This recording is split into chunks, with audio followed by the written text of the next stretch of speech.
Welcome to the Startup Grind. Look at this! Oh my! Trying to be a K-pop star. How's the tour going? Doing so much shit. It looks so good. Tim, thanks for coming out tonight. Getting all decked out for us. So I thought a lot about what we wanted to talk about today, and there's a lot to cover. But prior to that, talking about startups and any of that, I always like diving a little bit deep on just kind of your journey and how you got here before all the startups and investment stuff. So, born and raised where? Because I think actually people are confused as to... Yeah, I was actually born in Seoul, and then I moved to the States, Sacramento, California when I was 10, Korean age 10. And then went to school briefly in Boston for 2 years, and then came out to San Francisco in 2010. Do you remember your time in Korea, or was it just... You know, I don't remember like when I was like 4 or whatever, but I remember, so I grew up in Myeongdong, in Gangdong area. So I hadn't been there in 15, 16 years. And last year, around August, I actually went back to Myeongdong for the first time. Found the apartment that I grew up in, walked to my school, my 초등학교, and then even walked around it, went to my taekwondo place that I used to go to, so I definitely remember. Don't remember people and faces, but I remember places for sure. And what's it like being back after all these years? Did you ever think you'd come back, you'd be going back and kind of follow your roots again? Absolutely not. I didn't plan for this to happen. I didn't imagine this would happen. I mean, my career similar to yours, right? Like, I think our stories are so much similar. It's like, I didn't expect to be here. Careers in Silicon Valley and tech all the time, and this sort of thing happened in 2014, and now I'm here. Yeah. So we're going to get to that a little bit, but your time spent in the United States, I think you were born as an entrepreneur, right? You could just feel it. But kind of tell us how you kind of first started your first company, what made you want to go that direction, rather than saying, hey, look, I graduated, I want to do something else. What drew you to entrepreneurship? Yeah, so it's kind of funny. So my first, I guess, entrepreneurial sort of experience was when I was 13, American age, and I was so curious, right? This was like when PayPal was getting big, and I wanted to be able to sell stuff online. So I wanted to sort of play around with e-commerce, sold like t-shirts. That was like, I think maybe like $150 in sales, right? It was pretty much nothing, but it was a cool experience for me. And I just had a hobby of just selling stuff and making stuff. I just always liked making stuff. And around 16 or 17, 16 was when I realized that what I was doing was called entrepreneurship, and apparently you can have a career in entrepreneurship. Sure. Up until that point, my dad's a dentist, so my parents, Korean parents, right, they want me to go to school, get educated, all that kind of stuff. So up until that point, I was planning, I guess, I was going to go to college just to become a dentist or whatever. And then when I was 16, that sort of changed a lot once I realized that. Were your parents supportive of your entrepreneurship dreams? I mean, it's kind of a discussion I've had with many people here, which is my Korean parents also were very against it, very out of fear, I think, saying this is probably not the safest route. Were your parents supportive from the get-go, or how did they kind of approach it? So it's interesting. So it's a mix. So when they looked at my entrepreneurial sort of activities as a hobby, they never told me no. And I think that's the most important thing in terms of my youth development is my parents never told me that I couldn't be doing these things. And in fact, when I was like setting up and when I was like buying the t-shirts, for example, so I could sell it, the first $300 that I needed to buy that item in inventory was my mom just gave me $300 to try this out. So in the sense that they never told me no, I think was the most important thing in terms of my development there. And then once I told them around like 15, 16, 17 that I wanted to be a businessman, that's when they were like, oh no, that's very dangerous. And then they saw how serious I was once I did the next venture, which was the nightclub stuff. That was basically when they're like, so one of the funnest businesses that I ever started was a nightclub in high school. What? We're spending the next hour talking about that. All right, cool. So I grew up in so basically, your Octagon is yours, I guess, right? It wasn't that cool. So I grew up in the Sacramento area in California, and even if you're of age of drinking, 21 and up, it's still a very boring place. So when you are 16, 17, and definitely under 18, there's absolutely nothing you can do. You can't even go smoke hookah, right? Like, there's absolutely nothing you can do. So it was very boring what we did on the weekends. It was house parties. And around that time, our school was getting really strict with how like dancing was conducted. And you know, How was it conducted? Can you give us a little? so I guess I don't know if it culturally mixes with like Korea, but like grinding, right? Like if you What's that? grinding. You guys know what that is? I don't. Why Floja, why don't you come up here and like show my You want to grind? yeah, so like, and then, so that was really boring for us. That was the only source of fun that we had, and they got really strict about it. I think the rule was like, oh, you have to have arm's distance between you and your partner. It's like, what fun are you gonna have doing that? As a 16-year-old, 17-year-old, like hormones just flowing through your body, right? So I ended up just renting out, literally the first event was renting out a high school, a gymnasium locally. And then I spent, I think, $300 on a designer to get a club like flyer designed, printed a bunch of them, gave it to all my friends for them to pass it out. Came up with a really unique marketing thing, which is like you have to be on the guest list to be able to get in.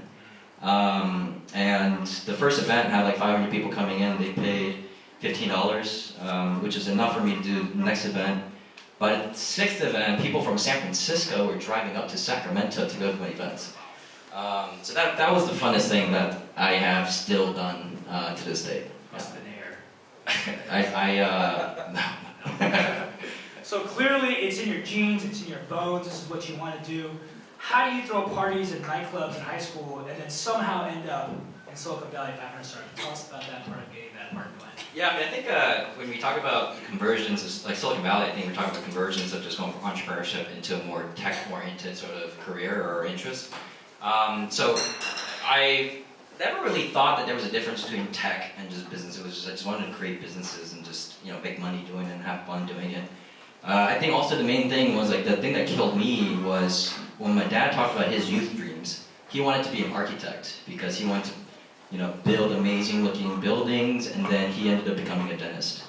And it paid the bills and it made good money, but I saw my dad, who I look up to a lot, not necessarily appreciating the day-to-day of his life. So that's when I thought maybe entrepreneurship is something different, where I get to be creative enough. Really, entrepreneurship is just being creative enough to support the lifestyle that you want and doing what you want to be doing. So I think the convergence basically happened when I went to Babson College, studied my focus there was Tech Entrepreneurship and Design. And Boston at the time was probably the second biggest startup tech hub, right behind Silicon Valley. It's not right behind, pretty far behind, but this is before the rise of New York, right? So I just sort of chatted with them there, and first thing I did was got myself a car in Boston and then started driving out to Cambridge area, where MIT had a pretty good startup community there. And my sophomore year, I was able to fortunately get connected with a lot of folks there in the startup ecosystem. That a new venture firm that was created was looking for an associate, and that ended up becoming the role that I was able to take because they wanted someone that was more connected within the younger sort of population. So that's basically when I got into tech. I was just really interested, you know, and it's cool hearing stories like Mark Zuckerberg, right? Like, and the cool thing about online businesses is you can literally be in one room and you build out a product and all of a sudden it's out in the world. So I started teaching myself code then, and then that's when I sort of started doing messing with design, front end, back end, all that kind of stuff, which sort of led myself into doing tech-oriented stuff. And then your first venture was a company called PostRocket. Can you tell a little bit about that and what inspired you to do that? Yeah, so PostRocket is kind of a funny story. So after when I was working on that, I started working on it my beginning of my sophomore year in college. It was a side project at the time, and then throughout the year, sort of spent some time on it, and then it sort of took off somewhat, where I was able to raise small, like $100,000 from like my friends in Boston. From your friends? Yeah, from my friends. Was it a nightclub or? From my friends. And then that money basically allowed me to convince my parents, hey, mom, dad, let me drop out of school and go out to San Francisco and pursue this startup thing. And I've been bugging them about that since my freshman year, but they were worried that their son is going to be, homeless in San Francisco with no money. But the $100,000 at least allowed me to tell them, let me just take one semester and see what happens. So that happened, and then I came out to San Francisco, and 2 months after that, we got into 500 Startups accelerator batch.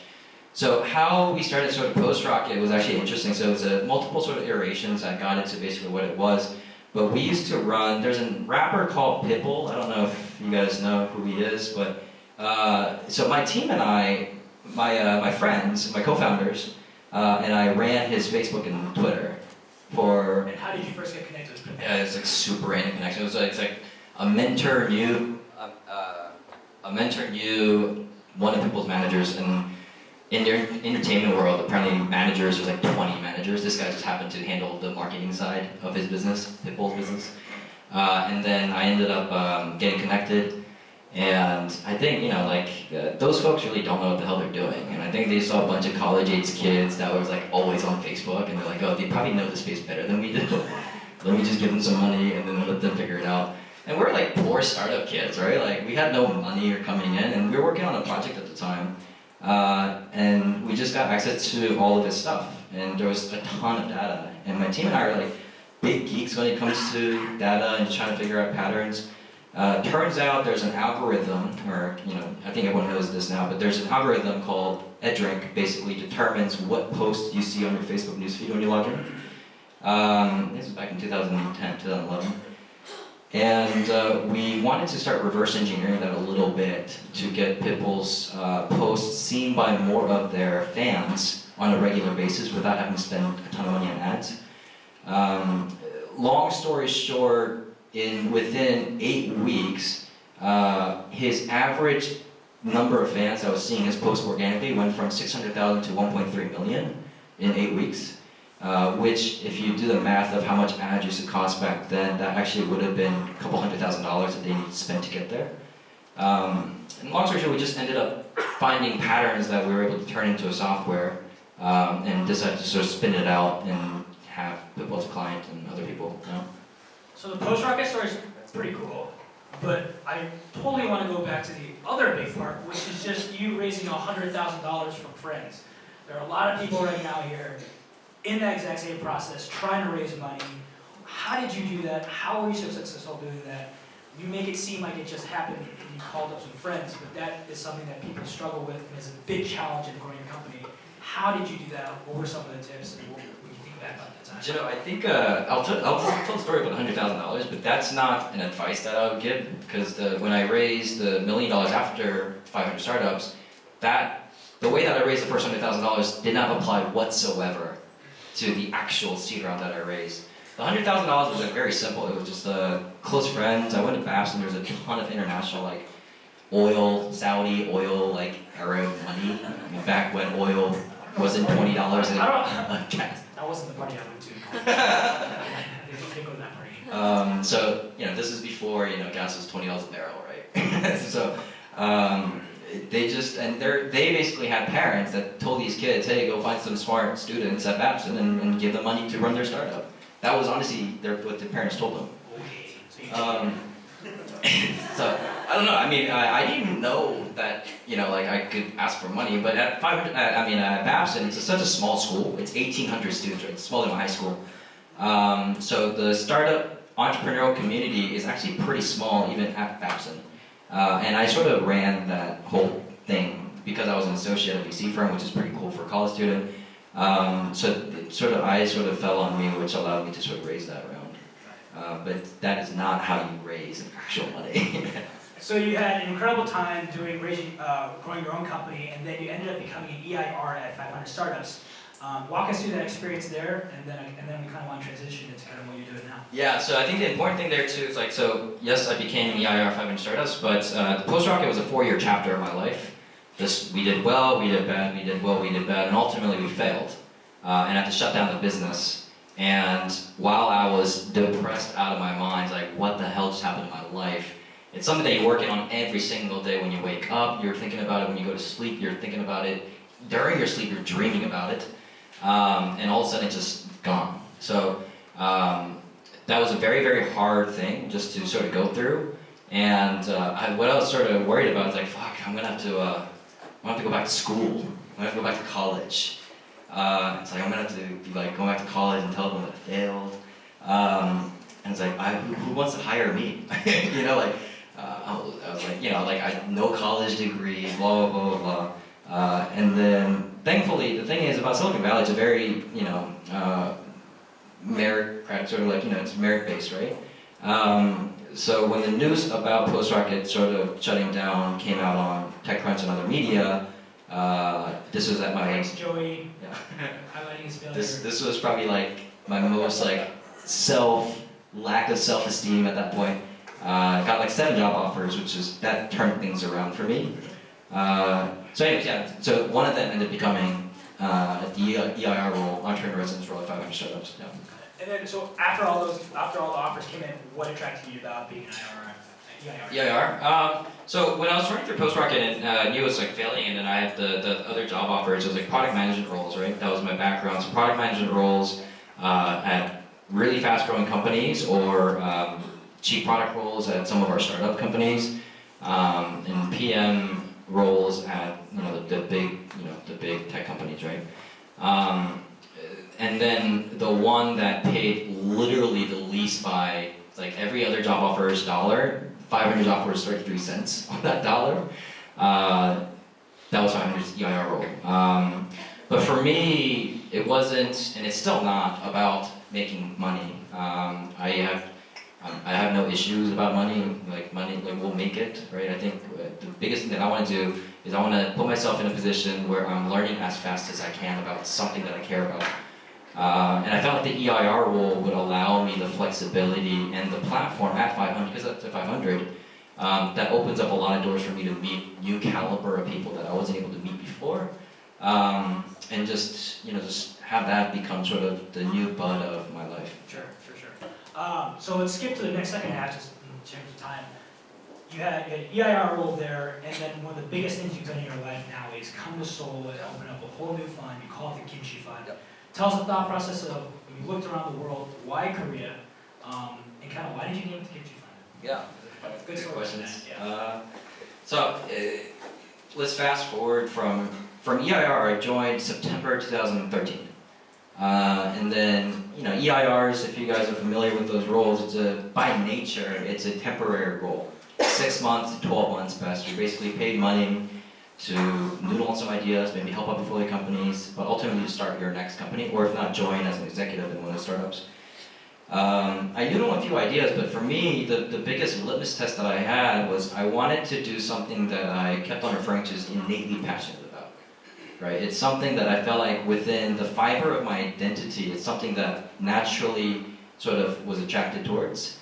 And all these, there's a great article about EIRs and why they struggle to create the companies that they really care about that came out a couple days ago. But like as an EIR, when you're forced to create a company, it's like I just didn't find anything organic for me. And there's big markets that I want to address or whatever, but I didn't really think that I was going to be super excited. When things get tough, there's not going to be that second jet that sort of propels me to continue to go forward. But still, it was around May 2014, and I wanted to get the hell out. I just didn't want to be an EIR, I just wanted to do something, right? And the network that I had in Silicon Valley allowed me to have an awesome founding team. It wasn't a specialized team, but it was a good rounded team to start out. So Dave and Christine knew that I was going to be leaving 500 to go start something. And I got the chance to come to Korea. It was actually a B launch in 2014. And the government, Korean government spends a lot of money, so they paid for my airfare to come out here. And Dave and Christine sort of let me, it's like, hey, thanks for being here and helping out our startups. Go have some fun. So 2014, that was the first time in 10 years that I was actually back in Korea. After I immigrated, I only went back to Seoul once. So when I came in May 2014, I came with the mindset that I wanted to start my next company. It was a 10-day trip, and I was just going to go have fun. Like, I never got to experience the nightlife in Seoul growing up, right? Even when I came back, I didn't get to experience those, you know, teenager, right? So I came here with the intention that I'm just going to speak at this conference that's 2 days long, and I'm going to go to all these clubs that I hear about, and I'm just going to have fun, and then go back and start my real life.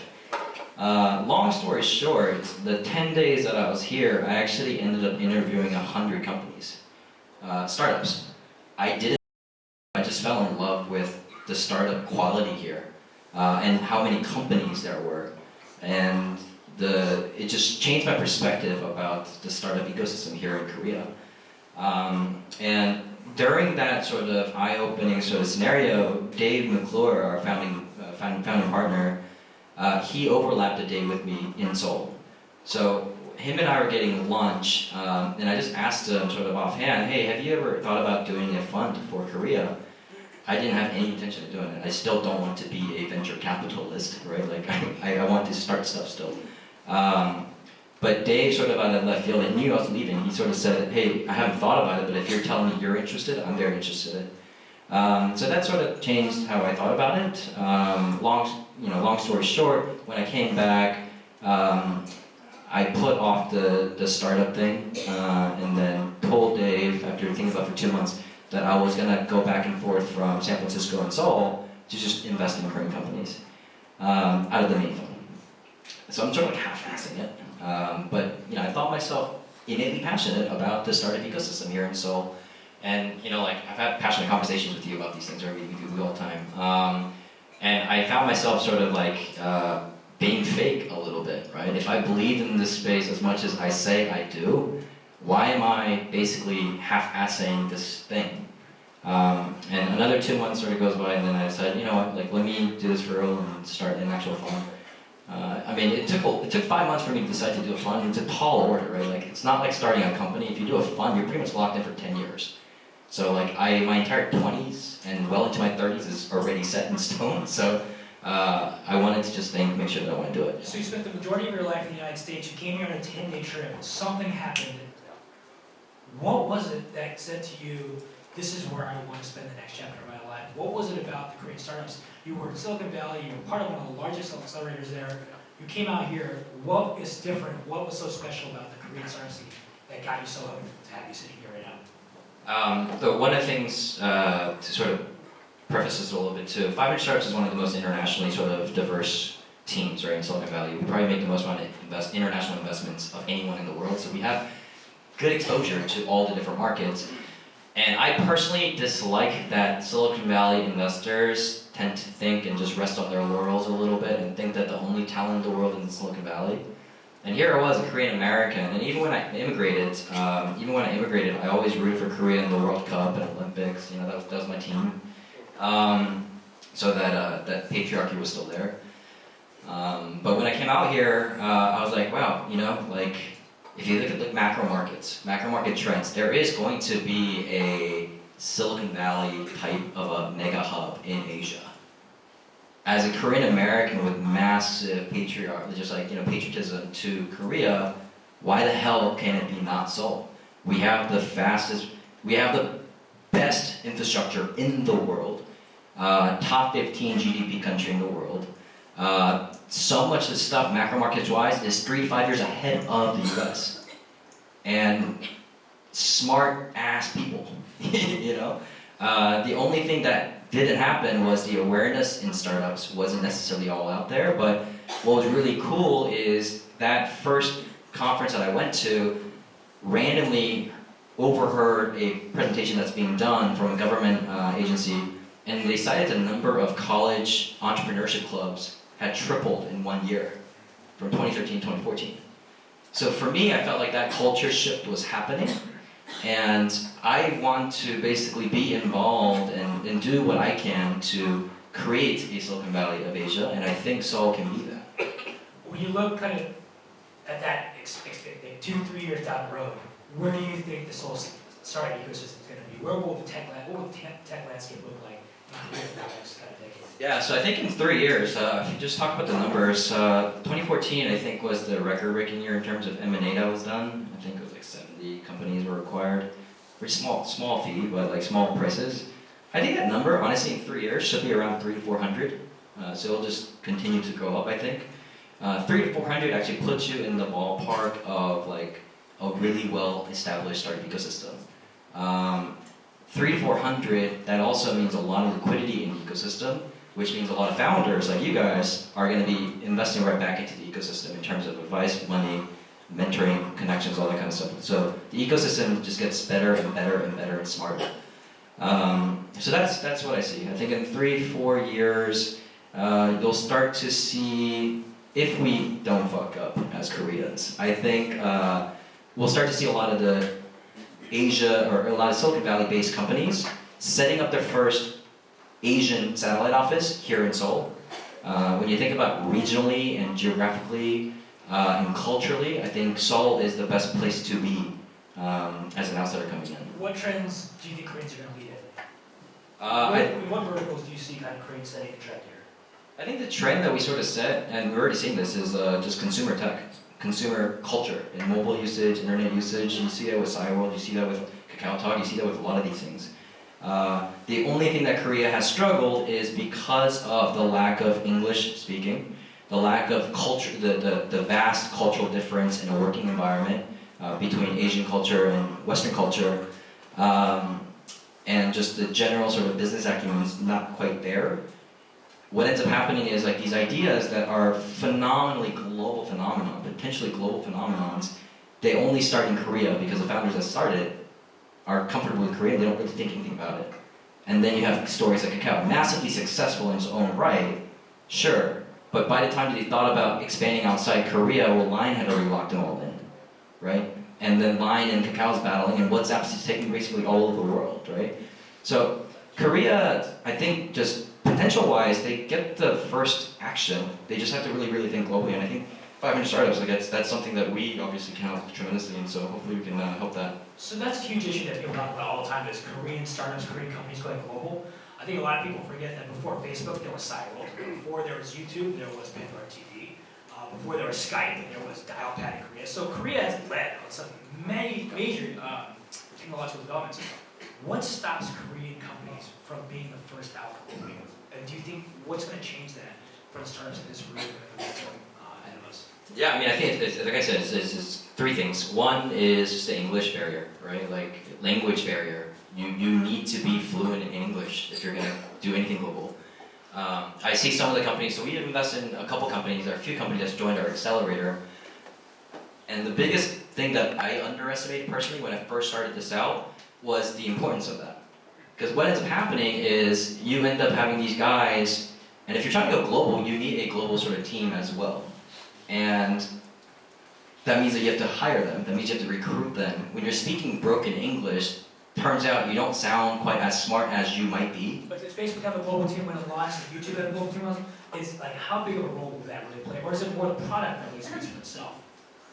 Wait, what do you mean? Well, you're saying that English is going to play a vital role in companies going global, but do you really think that the reason the other companies went global, like Facebook, Google, was because of English, or more that the platform and product spoke for itself? I think it touches the fact that historically Western culture has always been the one that's sort of been business-wise, people looked up to it, so it had an magnetic effect on everything.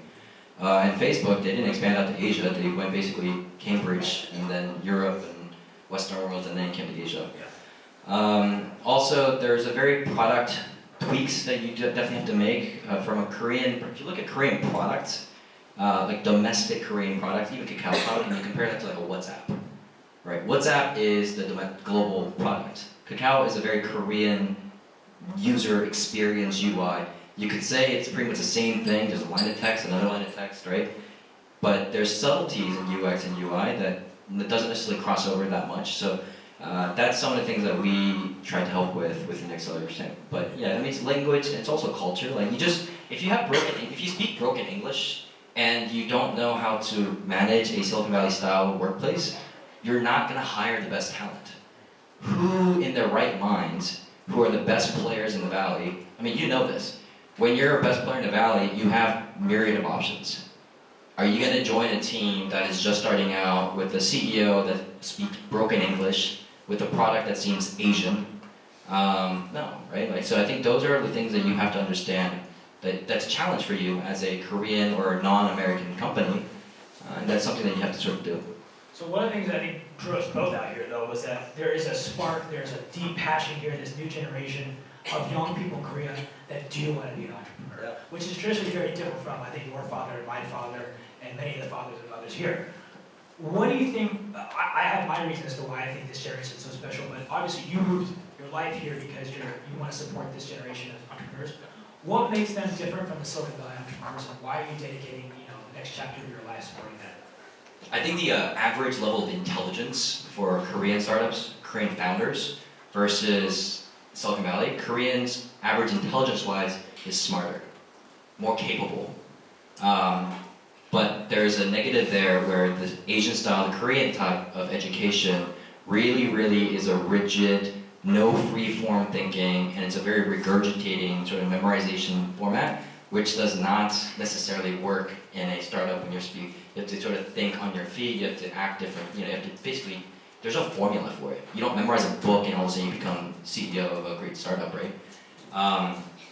So I think those are basically the challenges there as well. And then within a skill set as wise, when you have a team, in the States, when it's a states that I invest in, which is probably product has launched, and there are some uses that we can look at, that team at max is maybe 4 people. Probably around 3 is a sweet spot. Here in Korea on that same stage, there's like 8 people. And the reason why is that there's no such thing as like basically full stack developers, right? It's such a common concept in the States, and you're expected by default to be a full stack developer, which means you can do design, front end, back end, servers, all that kind of stuff. Here in Korea, it's like, oh, we have to build so if you're building e-commerce, for example, it's like, okay, I need to hire a designer. I need to hire someone that's going to take the design from Photoshop and turn it to HTML, CSS. I need a back-end engineer. Oh, I need a server-side engineer. I need a database engineer. And all of a sudden, you have these like one single-purpose people just doing one single roles. So again, that's I think a weakness of Korean startups.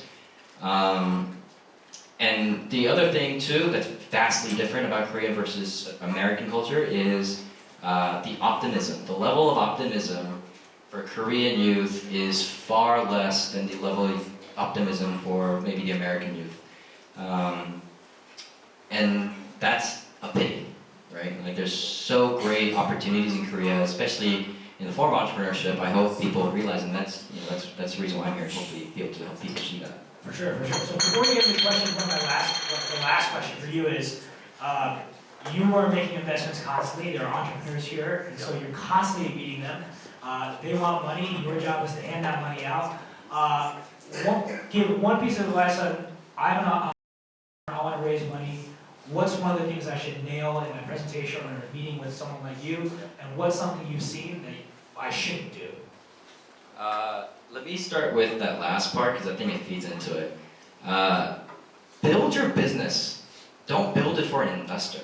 I think that's the biggest thing, right? A lot of founders, especially first-time entrepreneurs, they come into the meetings, maybe the reason why they get into startups is they read these like TechCrunch articles, or they read, in Korea Be Success, and it's like, oh, these guys exited for that much money, or they raised all this money, they just started 6 months ago, or I never heard of them, and they raised all this much. So they have a lot of these people who are unintentionally playing the game of startup. So they come in and almost basically expecting the investor to give them the start. Absolute bullshit. You're doing this. You started and you show us what you've been doing, and any good investor worth their liquid salt is going to be able to understand your story if you're able to convey that. So I think that's the most important thing. And I think once you have that done and you actually have something tangible to show, then I think you need to nail what we call like your story, right? It's like, I'm very curious as to what made you want to do this in the first place. What are some of the challenges that you faced throughout the way? What are some of the challenges that you predict are going to be coming up? And really, that's at the fundamental, at the bare bones of what I'm trying to get out of that meeting. That's basically it. Who is this person? Why are they doing it? That kind of stuff. People should really focus on building a wonderful product rather than thinking about really raising money, and you really want people to have a great story behind it. So the other thing is, I don't really give a shit about your product. I think product is fine, but you know, great distribution will beat great product all day. I am so far away from the camp that great product solves distribution. That's the biggest bullshit anyone's ever said. So I think a lot of founders get obsessed, and I was too, right? This is probably one of my biggest weaknesses, is I was so obsessed with building the perfect product. And as a founder CEO, like your vision of that product is so perfect in your head, and it never necessarily is what you end up making. So you end up spending all this time trying to make it perfect, but in the reality is, it doesn't matter if it's 80% of what your vision is, as long as it's doing what you're supposed to be doing, you need to figure out the distribution channels. So I really love teams that have spent more time on trying to figure out how to get more customers instead of how do I make this product look better. Yeah. You speak so honestly. All right, well, let's open it up for questions. If people have questions for Tim Chae, and then we're going to hand out some books. So, anybody have a question? We're running out of time. Any questions? Yes.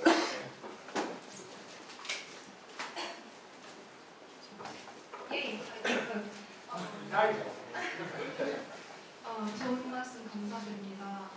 제 질문은요. 서울이 아시아의 실리콘밸리가 될 수 있다고 정말 생각하시고 비전 있으시고 말씀하셨는데 최근에 제가 중국을 가봤어요. 생화이랑 챈젠을 가봤는데 혹시 가보셨나요? 궁금하고 챈젠을 제가 보고 되게 깜짝 놀랐거든요. 거기 사람들도 실리콘밸리 사람들처럼 정말 열심히 하는 거 같고 그런데도 서울이 정말 가능성이 있다고 하시는 이유는 무엇인지 궁금합니다. She was basically asking, why do I think Seoul could be the Silicon Valley of Asia when China's obviously China. So China is massive, right? China in itself is basically, I think China is going to have, and they are already, you could say they're Silicon Valley level, but when I'm talking about Silicon Valley as a sort of a hub, I view China as a very closed off ecosystem. It's incredibly hard for anyone outside China to really break into China. The great thing about Silicon Valley is you can get on a flight, on a plane, get over there and start meeting people right away and you have a product for that market. China doesn't have that yet. And I don't think it's going to have that for at least 4, 5, 6 more years, maybe a decade, who knows. But here in Korea, I think the reason why I say that, so China's going to be successful, right? If we all put money into China as just a country and its GDP, we will all be very rich in about 10 years. But when I talk about sort of like global sort of hubs with Korea, it's a very interesting place right now globally, right? It's got the magnet effect, and you could say that the Korean culture of K-pop is the first Asian culture to break mainstream in the Western countries. And because of that, there's a lot of interest and just eyeballs that are peering more into Korea. And it's not like Korea has no substance. In fact, there's a ton of substance, right? We have a lot of good things. So that's why. So I think one of the analogies that I like to sort of give is I think Korea, Seoul is like almost like a oyster of sorts, where from the outside it just looks black, like you wouldn't think it's all special. But inside, it's pretty special stuff. So I think because of the whole, Korea sort of K-pop related culture, interest in the Western countries, that mixed in with the substance of today will mean that there's going to be a lot of interesting catalyzation for the next couple of years or so. I think it looks pretty good outside. All right. What you said about Seoul, that was really great. I think we all appreciated that. If I can say one thing about China, is they don't have rule of law and they don't have mature capital markets. So if you put your money in there, government can just take it away. There's no guarantee you're getting that back. Now someone else at 500 Startups said they have distribution for good products. I forget her name, it was like 6, 7 months ago? Veggie. Veggie. Yeah, and she said, you guys have distribution if someone comes to them for a good product, but you just said the opposite. What is? You said We have a team of distribution hackers on staff. Right. But that doesn't replace a startup having that awareness or interest in doing that themselves. Got it. Right? We're not gonna run your business for you. Right? We have 5% of the person. We own 5% of your company. you have 95%, you should be doing 95% of the work, right? Next question. Right up front here. Oh, Actually, I can just speak. Okay. My name is Joseph, and you had mentioned that Seoul, the ecosystem here is very xenocentric, very Korean, and you had mentioned that a lot of Koreans speak only English and that kind of thing. So, do you and Kimchi, do you guys focus more on companies that can be purchased by overseas companies, expand overseas, have IPOs that go overseas, or companies that can kind of be like really big in Korea, but not globally? Like, do you guys have a preference on that? Yeah, I mean, that's a good question, Joseph. So that's a question that we get all the time, and I think personally it's not something that I've done well enough addressing publicly about what our intentions are. I mean, we're venture capitalists, right? Capitalist being the key word. Like, we don't care where your market is, as long as it can be massive, you know? And if it happens to be somewhere that maybe your potential acquirer is a Silicon Valley company that we have good relationships with, that just makes it easier for us. But do you think that Korea is a place where a company can be truly massive because it's such a small, like, closed-off system? You know, I think Korea is really interesting in the sense that if you break down all the different macro markets of Korea, for example, so like O2O, huge opportunities, right? Here in Korea, it's obviously maybe not the size of US, for example, but you could say that O2O, maybe Korea, Hong Kong, Seoul, Hong Kong, those places are probably maybe the best places in the world for O2O opportunities, just because of the density and the mobile usage. But and you look at like fintech, for example, financial tech sectors, because of the GDP and the consumer debt market here in Korea being what it is, the market like peer-to-peer lending, for example, is actually even the population is 1/6 the size of US. The consumer market for like lending basically is 1/3 to 1/2 of US. So those can be massive market businesses for sure. Some other markets, if you're talking about like a pure clone maybe, like if you're doing like an Airbnb just for Korea, that's probably not going to be a big enough business that I really care about. But yeah, there's markets like that. Yeah. Hi Tim, my name is Eddie. Thanks for sharing your story. It got me thinking about starting underage nightclubs here. So I actually have a question about distribution, particularly for companies in Korea who are confident in their product. Over the past couple of years, while you are kind of jumping between Korea and America, or any other country for that matter, have you noticed any particular distribution strategies that have worked for a company that is trying to globalize, like in Korea, or possibly any other Asian startup? Yeah, I mean, I think first of all, it's the channels are the same all throughout, right? Like, but there isn't. I can't give you like there's a silver bullet that allows your company to go global, right? If we did, I wouldn't be here, you know. But there's a lot of different channels that you just have to try, and it's just a matter of your product. Sometimes one product does really well on a single channel that might not necessarily work with another channel. So if there's a single commonality of companies that are able to go global, or at least acquire new users outside of Korea, is that they are a team that is willing and not afraid to experiment and to test different channels and marketing sort of efforts all the time. So I think that's probably the best thing there. Yeah. Question?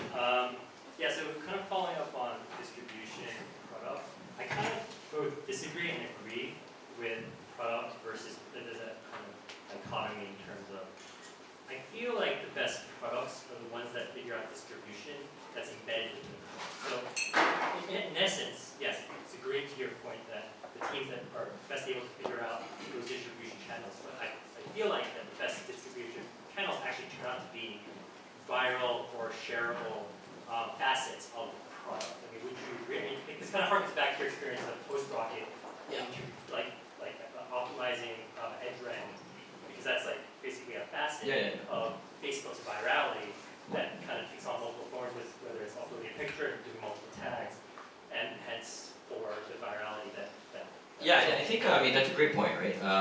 But I wouldn't necessarily bucket it into just all startups' products are the best products when they have virality linked in. Like e-commerce, as a definition, is not that, right? You're not gonna have a viral e-commerce business. If you do, please let me know. I would love to put some money in. But you know, like your product, for example, O2O, community-related stuff, marketplace, sure, right? Like all that stuff is enabled, and you could say Airbnb's product, virality, is built in that sort of business is virality, right?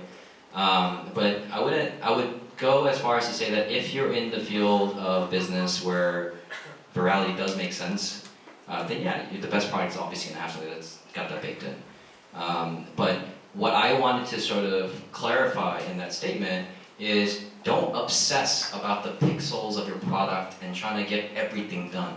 As long as it's out there and it does what it's supposed to be doing, grow it and then figure it out. I think a lot of obsess over the visuals of a product more than the actual functionality of products. Boom in. Got a local San Francisco celebrity here. Actually, he's What's runs one of the most popular radio show hosts in San Francisco. So, Human, thanks for coming in. Thanks for having me. Yeah. This is a two-part question. One, will you take meetings with people that want you to invest in things that you don't typically invest in? And two, I'm sure you say no a lot. You're going to be saying no to probably half this room at the end of this. Can someone eventually call you enough times and break you down and finally get you to meet with them? And has that happened before? Like, do you have a story of like somebody calling you multiple times and finally after like 20 you're like, okay. I think it would be a losing story for me to tell a story about that, because I think that just ends up sort of. His phone number is. No. No, it has not happened. And yes, I take meetings with companies that I don't usually fund. Just half the fun I get out of meeting new people is that I also get to learn, which is really cool. Like the questions that I ask is not because I'm trying to judge you or your business, but most of the time the questions that I ask about your business is because I'm just genuinely really curious about what you're working on and that business model you're trying to address. So, you know, in that regard, yeah, I'll do it. But I'll make it very clear to them, the founder, before I take that meeting, that it's not usually a field that I invest in, but I'd love to see, you know, if there's any comments that I can make or connections that I can make. So have you ever invested in one that you don't normally invest in? Yeah. Results of that? Yeah. One last final question. One last one. No? Anyone? Anyone? Oh, yeah. Final. Oh, we got two. We got two. Hi. Okay. My name is Nicholas. I have a question. So you've been consistent in like going global. Yeah. So in my opinion, there are really two schools of thought, right? You kind of have to know who your audience is, but to do that, you have to be local. So are there any cases where you think going global would be better than going local? Putting market size aside, because honestly, if you go global, it means a much bigger audience, but you lose that association with a local audience.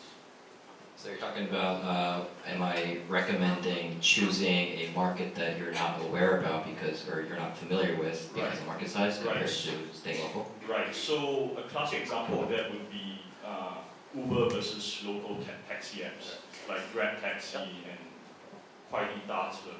So when are the cases that you think going global first might be superior to addressing a local market? Yeah, I mean, I think that's a good example because Grab Taxi, the way that they're one of our portfolio companies in our Southeast Asia fund, and the way that Grab Taxi's been able to fend off Uber locally is because their customer agents speak the very different dialects of local customers, whereas Uber customer representatives don't. Right? So it's a very, very local sort of play, but I think Uber isn't necessarily, I wouldn't call Uber as a company that went global from day one, absolutely not, right? They started out in the US for a very long time, and then they started reaching out. Yeah, I mean, it's a tough question. I think it's a case-by-case thing. I don't necessarily have an umbrella answer that I would say, you know, maybe some of you guys are addressing the local markets when you really should be thinking about global markets. Maybe you guys are thinking about global markets. I've met companies that are trying to go global, and it's like, no, your product is not meant for global markets. Like, it's already being solved by another company that's pretty good. Or it's not solving a problem, period. Right? So, there's no umbrella question. I can't really answer that from a high-level standpoint. Final question. Is there anything like specific startups that you guys would glad not to have invested into? Like an anti-thesis, anti-portfolio? I don't yet. I mean, I've only been investing for like 2.5 years now, so I don't yet. Because, I might have in 5 years, right? The companies that have passed in the first 2.5 years, but it takes quite a few years longer than that to actually regret things. Dave, I'll tell you our firm's biggest regrets. We passed on Uber twice. Once at the $5 million valuation, once at $10 million valuation.